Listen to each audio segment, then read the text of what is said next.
Hello friends, कैसे हैं आप सभी। मेरा नाम है महेंद्र वर्मा और आप सभी का अध्ययन क्लासेस में स्वागत है। तो आज यह सीडीपी का प्रैक्टिस सेट 3 में आप लोगों के साथ डिस्कस कराने वाला हूं। इससे पहले 2 प्रैक्टिस सेट ऑलरेडी मैंने डिस्कस करा दिए हैं। तो अगर आप चैनल पर नए हैं, आपने उन वीडियोस को नहीं देखा है, तो मेरे चैनल पर प्लेलिस्ट बनी हुई है, आप वहां से देख सकते हैं। और मैं आप लोगों को बता दूं कि ये जो मैं सीडीपी की प्रैक्टिस सेट कराता हूं, इसमें लेवल 1 और लेवल 2 दोनों के यहाँ पर क्वेश्चंस आपको मिलते हैं। तो काफ़ी इंपॉर्टेंट ये प्रैक्टिस सेट होने वाला है। अगर आप चैनल पर नए हैं तो ज़रूर इसको सब्सक्राइब कर लीजिए। चलिए स्टार्ट करते हैं। पहला क्वेश्चन है कि निम्नलिखित में से कौन सी प्रगतिशील शिक्षा की विशेषता है। आपको बताना है कि जो प्रगतिशील शिक्षा है उसकी क्या विशेषता है, क्या प्रॉपर्टी है। तो ए ऑप्शन है केवल प्रस्तावित पाठ्यपुस्तकों पर आधारित अनुदेश। बी ऑप्शन है कि परीक्षाओं में अच्छे अंक प्राप्त करने पर बल। सी ऑप्शन है बार बार ली जाने वाली परीक्षाएं।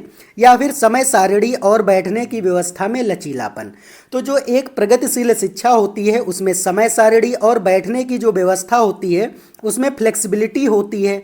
तो क्या है कि यहाँ पर बैठने की व्यवस्था में लचीलापन, यही ऑप्शन जो है आपका करेक्ट हो जाएगा। तो प्रगतिशील शिक्षा की यही विशेषता हो जाएगी। तो डी ऑप्शन जो है आपका फर्स्ट क्वेश्चन का करेक्ट हो जाएगा। चलिए सेकंड क्वेश्चन है कि एक शिक्षक प्रश्न पत्र बनाने के बाद यह जांच करता है कि क्या प्रश्न परीक्षण के विशिष्ट उद्देश्यों की परीक्षा ले रहे हैं। वह मुख्य रूप से प्रश्न पत्र के डैश के बारे में चिंतित है। तो वो यहाँ पर प्रश्न पत्र के किसके बारे में यहाँ पर चिंतित हो जाएगा एक टीचर। तो ए ऑप्शन है कि संपूर्ण विषय वस्तु को शामिल करने। बी ऑप्शन है कि प्रश्नों के प्रकार। सी ऑप्शन है विश्वसनीयता। या फिर डी ऑप्शन है कि वैधता। तो यहाँ पर जो आपका ऑप्शन है वो संपूर्ण विषय वस्तु को शामिल करना, यही जो है ऑप्शन जो है वो करेक्ट हो जाएगा। इसी के बारे में चिंतित है। तो ए ऑप्शन क्या होगा यहाँ पर करेक्ट हो जाएगा। चलिए नेक्स्ट क्वेश्चन देख लेते हैं। तो नेक्स्ट क्वेश्चन है कि विवेचनात्मक शिक्षा शास्त्र का यह दृढ़ विश्वास है कि। तो ए ऑप्शन है कि शिक्षार्थियों को स्वतंत्र रूप से तर्कड़ा नहीं करनी चाहिए। बी ऑप्शन है कि बच्चे स्कूल से बाहर क्या सीखते हैं यह प्रासंगिक है। सी ऑप्शन है कि शिक्षार्थियों के अनुभव और प्रत्यक्ष लाभ महत्वपूर्ण होते हैं। या फिर एक शिक्षक को हमेशा कक्षा कक्ष के अनुदेशन का नेतृत्व करना चाहिए। तो यहाँ पर शिक्षार्थियों के अनुभव और प्रत्यक्ष जो लाभ होते हैं वो इम्पॉर्टेंट होते हैं, क्योंकि आप कैसा यहाँ पर जो है शिक्षा शास्त्र करा रहे हैं। तो विवेचनात्मक यहाँ पर शिक्षा शास्त्र की व्याख्या कर रहे हैं। तो यहाँ पर शिक्षार्थियों के क्या अनुभव हैं और वो क्या प्रत्यक्ष लाभ वहाँ से प्राप्त कर पा रहे हैं, कितना सीख पा रहे हैं। तो यही ऑप्शन जो है थर्ड क्वेश्चन का करेक्ट हो जाएगा। चलिए नेक्स्ट क्वेश्चन देख लेते हैं। तो 4 नंबर क्वेश्चन है कि विद्यालय आधारित आकलन मुख्य रूप से किस सिद्धांत पर आधारित होता है। देखो, जो विद्यालय आधारित आकलन होता है उसमें क्या है कि जब विद्यालय जैसे बच्चा आता है उसके आधार पर जो आकलन किया जाता है उसको क्या बोला जाता है, यहाँ पर विद्यालय आधारित आकलन बोला जाता है। इसमें विद्यालय आधारित आकलन में विद्यार्थियों की कमजोरियों को पहचाना जाता है और फिर बाद में उसमें सुधार किया जाता है। तो देख लेते हैं कौन सा ऑप्शन यहाँ पर करेक्ट हो जाएगा। तो ए ऑप्शन है कि बाह्य परीक्षकों की अपेक्षा शिक्षक अपने शिक्षार्थियों की क्षमता को बेहतर जानते हैं। बी ऑप्शन है कि किसी भी कीमत पर विद्यार्थियों को अच्छे ग्रेड मिलनी चाहिए। सी ऑप्शन है कि विद्यालय बाह्य परीक्षा निकायों की अपेक्षा ज़्यादा सक्षम है। या फिर आकलन बहुत किफ़ायती होना चाहिए। तो देखो, जो विद्यालय आधारित आकलन होता है उसमें क्या होता है कि जो एग्ज़ाम होते हैं वो आपके विद्यालय में ही होते हैं। ये जो आकलन होता है ये कहता है कि जो बाहर के परीक्षक आते हैं उससे अच्छा है कि आप जो अपने स्कूल के, आपके अपने विद्यालय के जो टीचर हैं वो ज़्यादा अच्छे तरीके से शिक्षार्थियों की क्षमताओं को जानते हैं। तो अगर वो पेपर बनाएंगे तो ज़्यादा अच्छा रहेगा। इसलिए क्या हो जाएगा, ए ऑप्शन जो है वो करेक्ट हो जाएगा। इसमें बताया गया कि बाह्य परीक्षकों की अपेक्षा शिक्षक अपने शिक्षार्थियों की क्षमताओं को बेहतर जानते। तो यही ऑप्शन क्या हो जाएगा, यहाँ पर करेक्ट हो जाएगा। चलिए 5 नंबर क्वेश्चन है कि शिक्षार्थी वैयक्तिक विभिन्नता प्रदर्शित करते हैं। क्योंकि शिक्षार्थी या फिर जो बच्चा होता है वो एक वैयक्तिक विभिन्नता प्रदर्शित करता है। बिल्कुल सही है, क्योंकि सभी बच्चे क्या होते हैं, अपने आप में एक अलग कला लिए होते हैं, अलग अलग जो है पृष्ठभूमि से आते हैं। और सभी की जो वैयक्तिक विभिन्नता होती है वो शारीरिक हो, मानसिक हो, संवेगात्मक हो, इन सभी के हिसाब से वो क्या होते हैं, अलग होते हैं। तो शिक्षक को यहाँ पर क्या करना चाहिए, ए ऑप्शन है कि सीखने के विविध अनुभवों को उपलब्ध कराना चाहिए। बी ऑप्शन है कि कठोर अनुशासन सुनिश्चित करना चाहिए। सी ऑप्शन है कि परीक्षाओं की संख्या बढ़ा देनी चाहिए, या फिर अधिगम की एक समान गति पर बल देना चाहिए। देखो, जब शिक्षार्थी या फिर बालक जो है अलग अलग व्यक्तिगत विभिन्नता वाले होंगे, तो यहाँ पर क्या है कि सीखने की विविध अनुभवों को उपलब्ध कराएंगे आप, क्योंकि सभी बच्चे अलग अलग तरीके से सीखते हैं, तो इसलिए आप जो है सीखने के अलग अलग तरीके भी वहाँ पर जो है अपने मेथड में इन्वॉल्व करेंगे। तो ए ऑप्शन क्या हो जाएगा, यहाँ पर करेक्ट हो जाएगा। चलिए 6 नंबर क्वेश्चन देख लेते हैं कि निम्नलिखित में से कौन सा विकास का सिद्धांत है। आपको बताना है कि ये जो option A B C D दिए गए हैं, इनमें कौन से विकास का सिद्धांत इसमें से है। तो ए ऑप्शन है कि सभी की विकास दर समान नहीं होती है। बी ऑप्शन है विकास हमेशा रेखीय होता है। सी है कि यह निरंतर चलने वाली प्रक्रिया नहीं है। और फिर डी ऑप्शन है कि विकास की सभी प्रक्रियाएं अंतर संबंधित नहीं है। तो देखो, विकास की सभी प्रक्रियाएं अंतर संबंधित होती, तो डी ऑप्शन कट गया। निरंतर चलने वाली ये प्रक्रिया है विकास, इसमें बोला गया नहीं है, तो इसलिए सी ऑप्शन भी कट गया। बी ऑप्शन है कि विकास हमेशा रेखीय होता, ऐसा नहीं है। तो ये क्या होता है, वर्तुलाकार होता है या फिर कर्व होता है, कह सकते हैं। कहीं पे ज़्यादा हो जाता है, कहीं पे कम होता है, तो उस तरीके से चलता रहता है। तो बी ऑप्शन भी क्या हो गया, गलत हो गया। इसलिए क्या हो जाएगा, ए ऑप्शन ही आपका क्या होगा, यहाँ पर 6 क्वेश्चन का करेक्ट हो जाएगा। क्योंकि विकास की दर जो होती है वो समान नहीं होती है। किसी बालक की विकास करने की दर थोड़ी ज़्यादा होती, किसी की कम होती, कुछ ना कुछ अंतर इसमें होता है। इसलिए क्या हो जाएगा, ए ऑप्शन जो है आपका बिल्कुल यहाँ पर करेक्ट हो जाएगा। चलिए नेक्स्ट क्वेश्चन देख लेते हैं 7 नंबर कि मानव विकास के क्षेत्रों में विभाजित किया जाता है जो है। तो मानव विकास को क्षेत्रों में विभाजित किया जाता है, वो क्या है। ए ऑप्शन है कि शारीरिक है, संज्ञानात्मक, फिर संवेगात्मक और फिर सामाजिक है। बी ऑप्शन है कि संवेगात्मक, फिर संज्ञानात्मक, फिर आध्यात्मिक और फिर सामाजिक मनोवैज्ञानिक। सी ऑप्शन है कि मनोवैज्ञानिक, संज्ञानात्मक, संवेगात्मक और सामाजिक। डी ऑप्शन है कि शारीरिक, आध्यात्मिक, संज्ञानात्मक और सामाजिक। देखो, जो मानव का विकास के क्षेत्र हैं वो सबसे पहले शारीरिक है, फिर संज्ञानात्मक है, फिर संवेगात्मक है और लास्ट में सामाजिक है। तो ए ऑप्शन ही क्या हो जाएगा, करेक्ट हो जाएगा। क्योंकि जो मानव का विकास होता है, तो जब वो यहाँ पर गर्भ में जैसे बच्चा होता है तो उसका केवल शारीरिक विकास होता है, फिर धीरे धीरे संज्ञानात्मक उसका विकास होता है, फिर संवेगों के उसमें विकास हो जाता है और लास्ट में क्या होता है, वो सामाजिक होना स्टार्ट हो जाता है। तो यहाँ पर क्या हो जाएगा, यहाँ पर जो है आपका ए ऑप्शन ही करेक्ट हो जाएगा। चलिए 8 नंबर क्वेश्चन है कि एक शिक्षिका पाठ्य वस्तु और फल सब्जियों के कुछ चित्रों का प्रयोग करती है और अपने विद्यार्थियों से चर्चा करती है कि विद्यार्थी इस जानकारी को अपने पूर्व ज्ञान से जोड़ते हैं और पोषण की संकल्पना को सीखते हैं। यह उपागम किस पर आधारित होगा। देखो, जो एक यहाँ पर शिक्षिका है वो पाठ्य वस्तु और सब्जियों के कुछ चित्रों का प्रयोग करती है और उन पर जो है विद्यार्थियों से चर्चा करने के लिए कहती है। फिर विद्यार्थी जो है उस जानकारी को अपने पूर्व ज्ञान, मतलब कि जब उन्होंने पहले कुछ देखा होगा उस से रिलेटेड सारी चीज़ें, तो वो पूर्व ज्ञान से जोड़ते हैं। तो ये जो संकल्पना है ये क्या यहाँ पर कहलाएगी, अधिगम के शास्त्रीय अनुबंधन कहलाएगी, पुनर्बलन के सिद्धांत, अधिगम के सक्रिय अनुबंधन, या फिर हो जाएगा आपका ज्ञान के निर्माण। तो यहाँ पर ज्ञान का निर्माण ही किया जा रहा है, इसलिए क्या हो जाएगा, 8 नंबर जो क्वेश्चन है उसका डी ऑप्शन जो है वो करेक्ट हो जाएगा।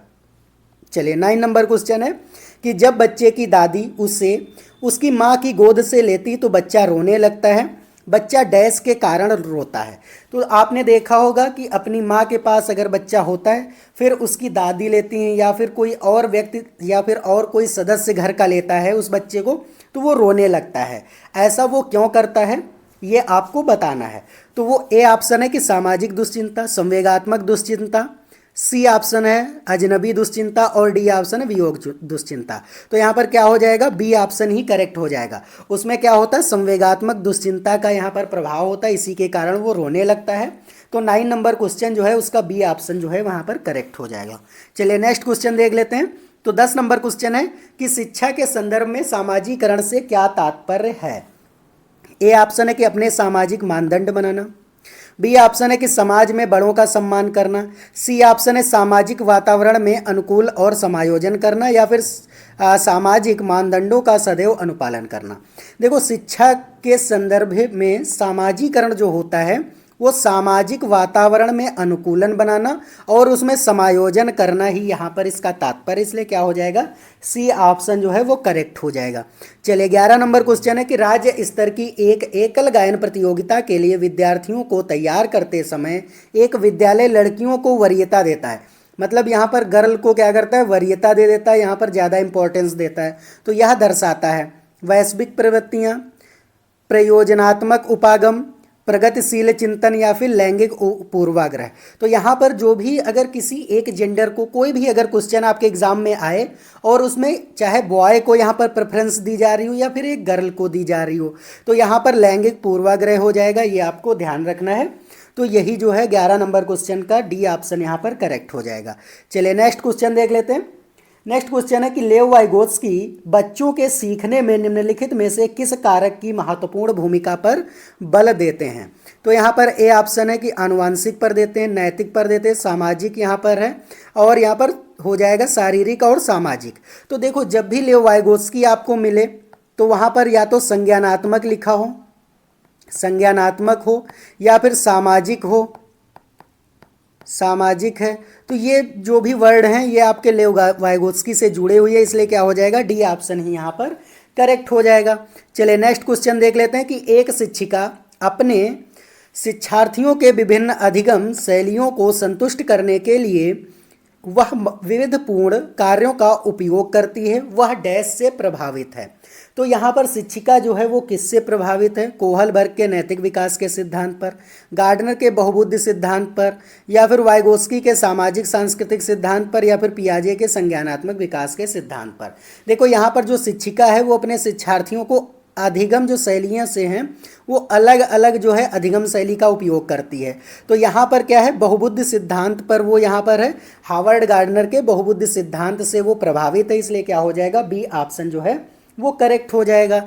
चलिए 14 नंबर क्वेश्चन देख लेते हैं कि एक शिक्षिका अपने आप में कभी भी प्रश्नों के उत्तर नहीं देती है, वह अपने विद्यार्थियों को उत्तर देने के लिए समूह चर्चाएं और सहयोगात्मक अधिगम अपनाने के लिए प्रोत्साहित करती है, यह उपागम के सिद्धांत पर आधारित है।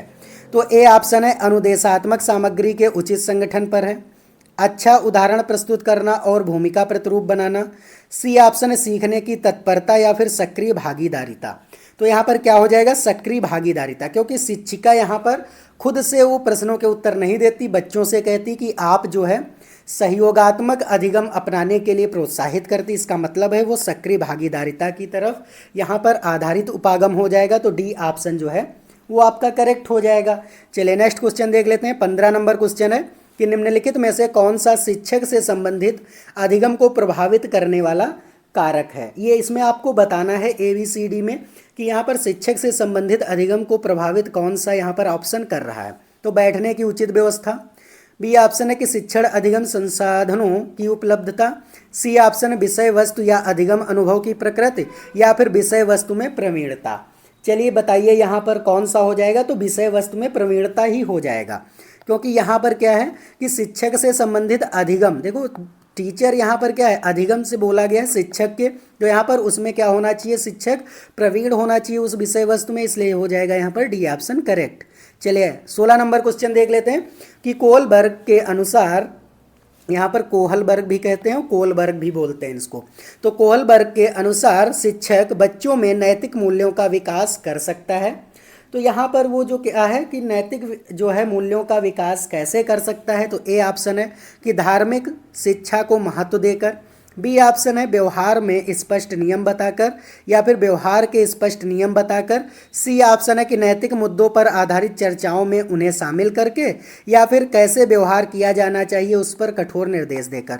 तो देखो सी ऑप्शन ही यहाँ पर करेक्ट लग रहा है, क्योंकि नैतिक मुद्दों पर आधारित जब टीचर यहाँ पर चर्चाएँ करेगा, उनसे डिस्कस करेगा, तो बच्चों में क्या होगा, नैतिक मूल्य का विकास होगा, इसलिए क्या हो जाएगा, सी ऑप्शन करेक्ट हो जाएगा।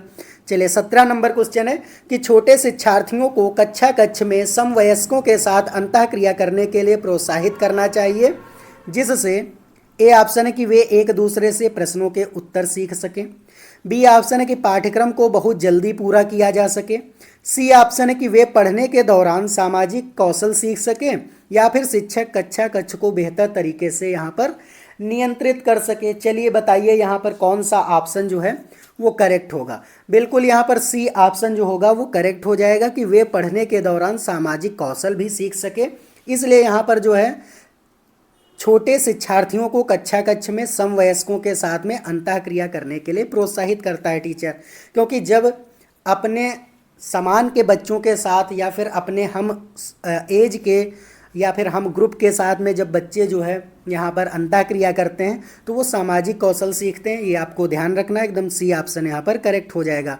चलिए 18 नंबर क्वेश्चन है कि जब एक निर्योग्य बच्चा पहली बार विद्यालय आता है तो शिक्षक को क्या करना चाहिए। ए ऑप्शन है बच्चे की निर्योग्यता के अनुसार उसे विशेष विद्यालय में भेजने का प्रस्ताव देना चाहिए, या फिर बी ऑप्शन है कि उसे अन्य विद्यार्थियों से अलग रखना चाहिए। सी ऑप्शन है कि सहकारी योजना विकसित करने के लिए बच्चों को माता पिता के साथ चर्चा करनी चाहिए, या फिर प्रवेश परीक्षा लेनी चाहिए। चलिए बताइए, यहाँ पर तो सी ही ऑप्शन लग रहा है ना आपको, तो यहाँ पर सी ऑप्शन ही क्या होगा, करेक्ट हो जाएगा। क्योंकि सहकारी योजना विकसित करने के लिए बच्चे को माता पिता के साथ यहाँ पर चर्चा करनी चाहिए, तभी क्या हो जाएगा, वो सारी चीज़ें शिक्षक यहाँ पर जान पाएगा बच्चे के बारे में। तो इसलिए क्या होगा, यहाँ पर सी ऑप्शन जो है करेक्ट हो जाएगा। चलिए 19 नंबर क्वेश्चन है कि पियाजे के संज्ञानात्मक विकास के चरणों के अनुसार इंद्रियगामक अवस्था किसके साथ यहाँ पर संबंधित है। तो अनुकरण, स्मृति और मानसिक निरूपण। बी ऑप्शन है कि तार्किक रूप से समस्या समाधान की योग्यता। सी ऑप्शन है विकल्प के निर्वाचन और विश्लेषण करने की योग्यता, या फिर डी ऑप्शन है सामाजिक मुद्दों से सरोकार। तो देखिए यहाँ पर जो पियाजे की जो 4 अवस्थाएं पियाजे ने बताई है, इंद्रियगामक अवस्था, पूर्व संक्रियात्मक, मूर्त और औपचारिक, इसमें बताया गया पहली ही अवस्था के बारे में बात किया गया, इंद्रियगामक अवस्था। तो यहाँ पर बच्चा क्या करता है, जो इंद्रियगामक अवस्था में बच्चा अनुकरण और स्मृति और मानसिक निरूपण करता है। इसलिए क्या हो जाएगा, यहाँ पर ए ऑप्शन जो है वो करेक्ट हो जाएगा। चलिए 20 नंबर क्वेश्चन है कि मानव व्यक्तित्व परिणाम है। तो मानव जो व्यक्तित्व है वो किसका परिणाम है, पालन पोषण और शिक्षा का परिणाम है, या फिर आनुवंशिकता और वातावरण की अंतःक्रिया का परिणाम है। सी ऑप्शन है केवल वातावरण का है, या फिर केवल आनुवंशिकता का है। तो आनुवंशिकता और वातावरण की अंतःक्रिया का परिणाम है मानव का व्यक्तित्व। इसलिए क्या हो जाएगा, बी ऑप्शन जो है वो करेक्ट हो जाएगा। तो ये 20 क्वेश्चंस थे इस प्रैक्टिस सेट के। उम्मीद है आपको सारे क्वेश्चन समझ आए होंगे। अगर आपको ये वीडियो अच्छा लगा तो वीडियो को लाइक कर दीजिए, चैनल पर नए हैं तो ज़रूर इसको सब्सक्राइब कर दीजिए। चलिए अब मिलते हैं नेक्स्ट वीडियो में, तब तक के लिए जय हिंद, जय भारत।